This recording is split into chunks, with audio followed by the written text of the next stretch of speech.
এখন যার সাথে কথা বলবো একজন কবি সাহিত্যিক, বহুত বছর ধরে উনি লেখছেন, এমনকি অনেক বই তার প্রকাশ হয়েছে। আমাদের প্রিয় সেই কবি ভাই মীরজাহান ভূঁইয়া।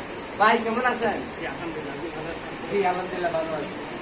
শিকড় সাহিত্য সংসদ কিশোরগঞ্জ সাহিত্য উৎসবে 2025 আজকে এই অনুষ্ঠানে আমি একজন হিসাবে এসে আপনার কাছে কেমন লাগে? ধন্যবাদ আপনাকে।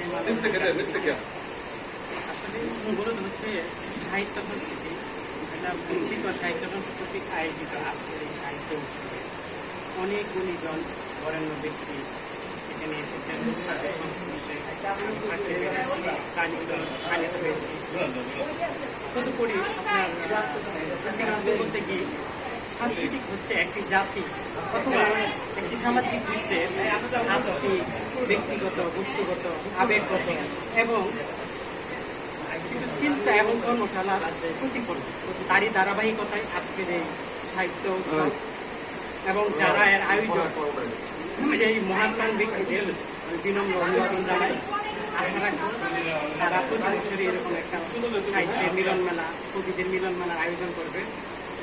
এই যে মিলন মেলাটার আয়োজন করলে আসলে ভবিষ্যতের লাভ দেখে কিছু বলেছে নতুন সাহিত্য হচ্ছে এমন একটা জিনিস যেটা মানুষকে তথা পুরো সমাজকে মন মানুষের বিশেষ করে সুস্থ সাহিত্য, নতুন একটা সংস্কৃতি এবং যারা নতুন লেখক আমাদের মতো যারা তারা অনুপ্রাণিত হয়, প্রেরণা পায়, অনেক কিছু শিখতে পারে, জানতে পারে।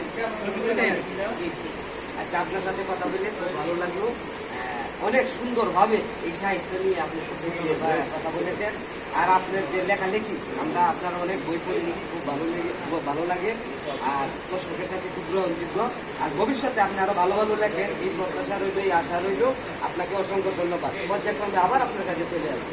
ধন্যবাদ আপনাকে। মনোযোগ দর্শক, এখন যে মানুষটার সাথে কথা বলবো সে একজন নতুন উদ্ভিদ, খুব সুন্দরভাবে তিনি লেখালেখি করেন। অনেক কবিতা তার প্রকাশ হয়েছে, অনেক পেপারে, এমনকি তার একটি বইও লেখা হয়েছে।